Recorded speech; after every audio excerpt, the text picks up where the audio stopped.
Hello বন্ধুরা, welcome back my channel with another blog. চলে এসেছি নতুন ভিডিও নিয়ে।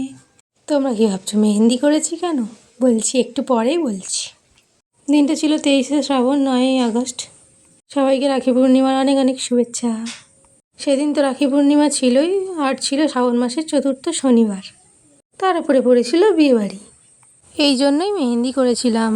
তো রাখি পূর্ণিমার জন্য আমাকে একটু মিষ্টি কিনতে যেতে হবে, সেই জন্য একটু রেডি হয়ে নিয়ে ভাইকে টাটা করে চলে গেলাম। আমি আর আমার বোনের বান্ধবী যাচ্ছিলাম। বোন যেতে পারেনি কারণ বোনের পরীক্ষা ছিল।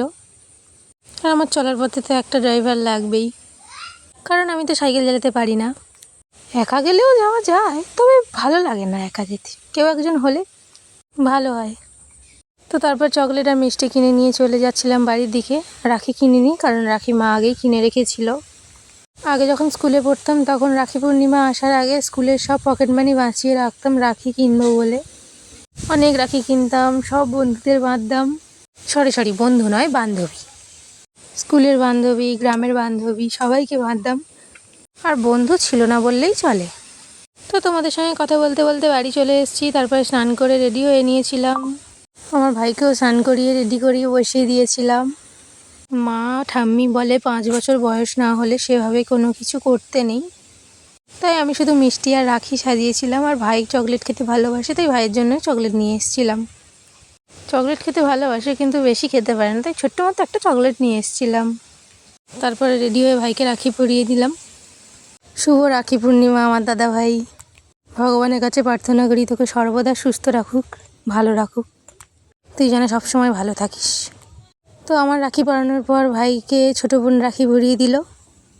ওদের পরীক্ষা হচ্ছিল, তাই ও একেবারে স্কুলের ড্রেস পরে রেডি হয়ে গিয়েছিল। তারপর ছোটো বোনের রাখি পরানোর পর মেজো বোন রাখি পরিয়ে দিল।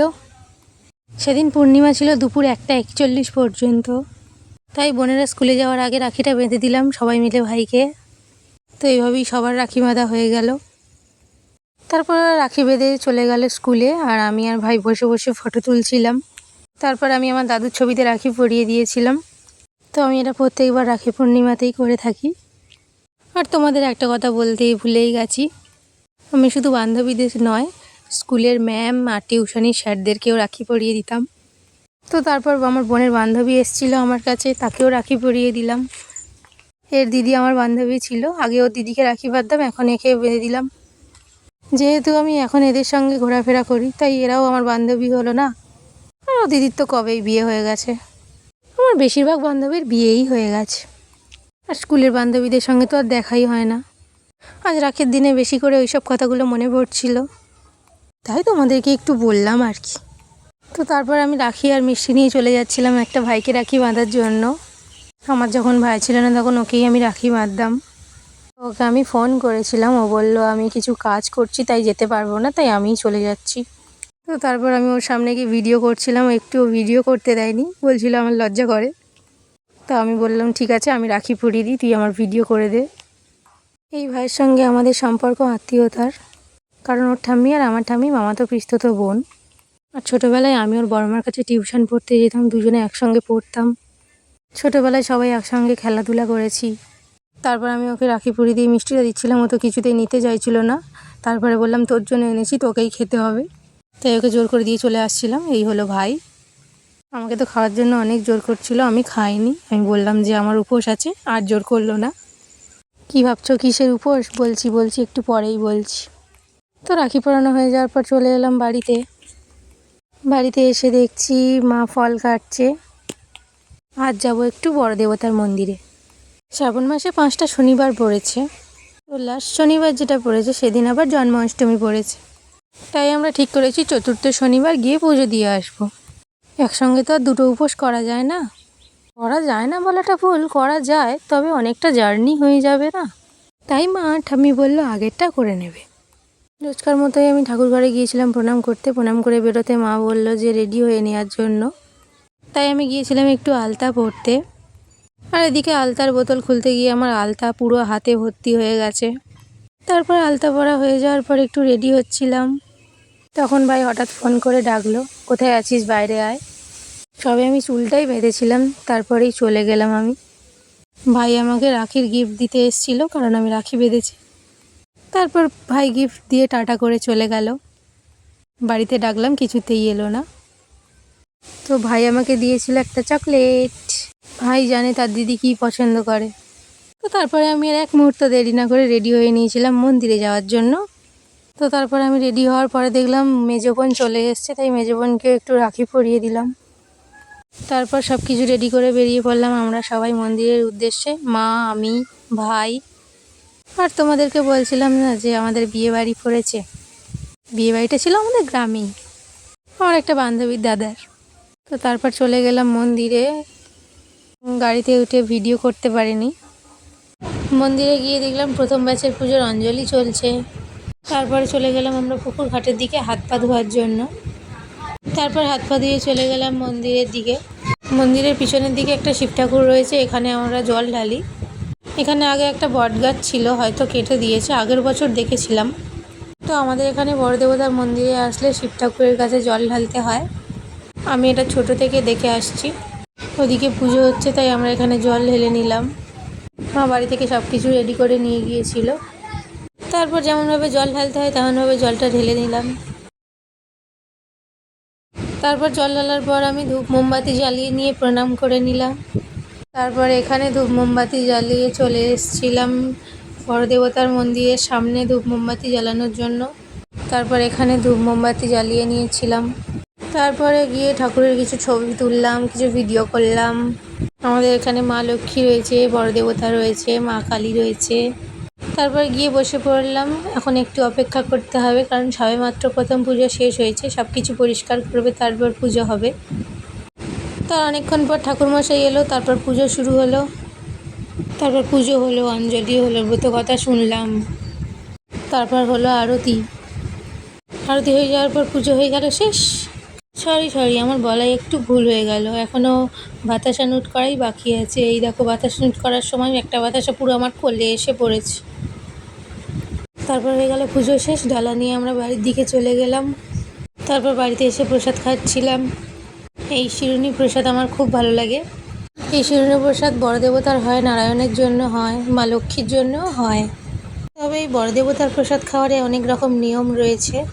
খোলা আকাশের নিচে মাটিতে বসে এই প্রসাদ খেতে হয়।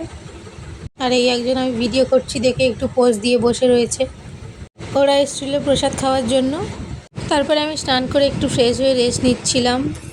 তারপর একটু বাইরের দিকে ঘুরতে বেরিয়েছিলাম। হঠাৎ আমার একটা বান্ধবীর সঙ্গে দেখা হয়ে গেল। সে রাখি পূর্ণিমার জন্য বাড়িতে এসছে, তাই আমি ওকে বাইরে দাঁড় করিয়ে রেখে দিয়ে দৌড়ে চলে এসেছি বাড়িতে রাখি নিতে। ভাবলাম দেখা হয়েছে যখন একটু রাখি পরিয়ে দিই।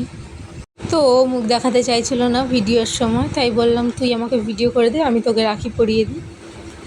তারপর ওকে রাখি পরিয়ে লজেন্স দিয়ে দিলাম। তারপর এদের সঙ্গে দেখা হয়ে গেল, এদেরকে বললাম দাঁড়া, রাখি নিয়ে আসি তোদেরকে পরাবো। তো ওরা বললো একটু ঘুরে আসি তারপরে রাখি পরবো। তো তারপর এর বাড়ি ছিল সামনে, ওই জন্য জোর করে বাড়িতে নিয়ে গিয়ে রাখি পরিয়ে দিল সবাইকে। তো সবাই রাখি পরিয়ে নিয়ে চলে গেলাম ঘুরতে। এই দেখো, এই জায়গাটায় আমরা মাঝে মাঝে ঘুরতে আসি। এই হলো আমাদের লজ্জাবতী আর এর দাদার বিয়ে। এরা কেউই আমার সমবয়সী নয়, সবাই আমার থেকে ছোট। তবে লকডাউন থেকে এদের সঙ্গে আলাদাভাবে একটা বন্ডিং তৈরি হয়েছে আমার। এদের সঙ্গে ঘুরতে, কথা বলতে খুব ভালো লাগে আমার। আর আমার বান্ধবীদের তো সব বিয়ে হয়ে গেছে। তারপর ঘোরাঘুরি করে চলে এলাম বাড়িতে। আর এই দেখো, বিয়ে বাড়ির লাইটিং দিয়েছে। তারপর আমিও রাখি নিয়ে বেরিয়ে পড়েছি সবাইকে রাখি পরাবো বলে। তারপর সবাইকে এক এক করে আমি রাখি পরিয়ে দিলাম। আর এই যে দুটো রাখি দেখছো, এগুলো আমার বোন নিজে হাতে বানিয়েছে ওর দুই বেষ্টিকে দেবে বলে। এই হলো দুই বেষ্টি, এদেরকে দেবে বলে নিজে হাতে রাখি তৈরি করেছে। তারপর আরেকজনকে ধরে আমি রাখি পরিয়ে দিলাম। তারপর রাখি বেঁধে লজেন্স দিয়ে দিলাম আমার বান্ধবীকে। তারপর আরও একজনকে রাখি বেঁধে দিলাম। তারপর সবাইকেই এক এক করে রাখি বেঁধে দিলাম। এরা কেউ মুখ দেখাতে চাইছিল না। তারপরে আমাকেও একজন রাখি বেঁধে দিল। তারপর রাখি বাঁধার পর সবাই একসঙ্গে ক্যামেরার সামনে এলাম। আর এদিকে এই পাগলগুলোর কাণ্ড দেখো, ক্যামেরা দেখতে পেলেই হয় পাগলামো শুরু করে দেবে। তারপরে একজন বাকি ছিল রাখি বাঁধার জন্য, ওকেও রাখি বেঁধে দিলাম, কারণ ও সবার লাস্টে এসছে। তারপর সবার রাখি বাঁধা শেষ হয়ে গেল। আর এদের পাগলামো এখনও শেষ হলো না। তারপর আমি রেডি হব বিয়ে বাড়ি যাওয়ার জন্য। সবাই এসছে, এরাও রেডি হবে আমার কাছে। আরও অনেকে এসছিল। বাকি দুজনের কাছে আমি যেতেও পারিনি। সবাইকে রেডি করিয়ে 9:30 10টার দিকে আমি বিয়ে বাড়ি গিয়েছিলাম। বাড়ির কাছে বিয়ে আর আমি সবার লেট। গিয়ে দেখলাম অর্ধেক বিয়ে প্রায় শেষের দিকে।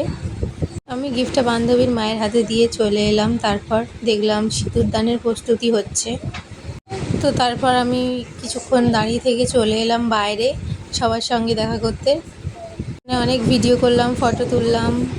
তারপর দেখলাম বিয়ে এখানে পুরোপুরি শেষ হয়ে গেছে। তো তারপর আমি কিছুক্ষণ ঘোরাঘুরি করলাম, তারপর অনেকের সঙ্গে দেখা হলো। তারপর শুরু হলো আমাদের সেই ডান্স।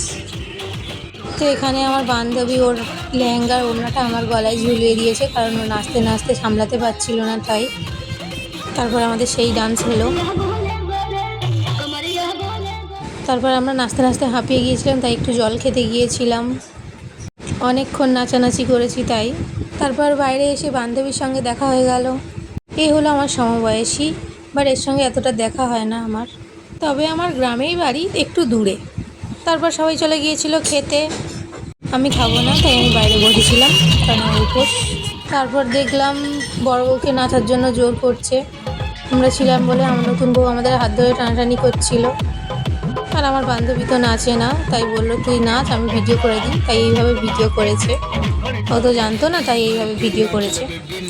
নতুন বউ আর আমাদের কোরিওগ্রাফার দুই যায় খুব সুন্দর নাচছে, একদম ফাটিয়ে দিচ্ছে। অনেক মজা করলাম, অনেক আনন্দ করে কাটলো সারাদিন আজকে। আর আমি কিছু খাইনি বলে আমার বান্ধবী জোর করে মিষ্টি সন্দেশ এইসব দিয়েছিল, বাট সেই ভিডিও ক্লিপটা নেওয়া হয়নি। তারপরে একটা আইসক্রিমও এনে দিয়েছিল। অনেক ঘোরাঘুরি করলাম, তারপর বাড়ি চলে এলাম। 2টো 2:30 মতো বাজে, তখন বাড়ি এসেছি। তো আজকের মতো ভিডিও এই পর্যন্তই। দেখা হবে পরের ভিডিওতে। টাটা।